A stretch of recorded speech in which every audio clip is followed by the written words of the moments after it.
हर महादेव, जय महाराष्ट्र. मित्रांनो, आपण आहोत सध्या केदारनाथमध्ये आणि केदारनाथमध्ये मंदिर 23 तारखेला बंद होणार आहे. त्याच्यामुळे भरपूर लोक केदारनाथच्या दर्शनासाठी येत आहेत.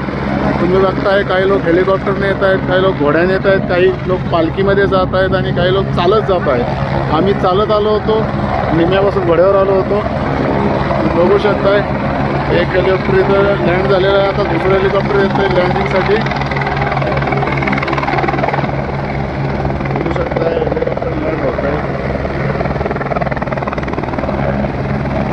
4 हेलिपॅड आहेत इथं. प्रत्येक 10 मिनिटाला इथं एक हेलिकॉप्टर येतं, एक हेलिकॉप्टर जातो. बघताय दुसरं हेलिकॉप्टर आता टेक ऑफ झालेला आहे. आणि हा व्ह्यू बघा तुम्ही कसा व्ह्यू आहे. एकदम असा बर्फाचे डोंगर आहेत. या साईडला बघा पाठीमागे, या साईडला मंदिर आहे, या साईडला समोर मंदिर आहे. एकदम मस्त असा व्ह्यू आहे. असं वाटतं की आपण स्वर्गामध्ये आलो आहे. जिवंत स्वर्ग बघायचा असेल तर तुम्ही जरूर एकदा या, केदारनाथचं दर्शन करा आणि जो तुम्हाला फील होतोय तो तुम्ही फील स्वतः अनुभवा.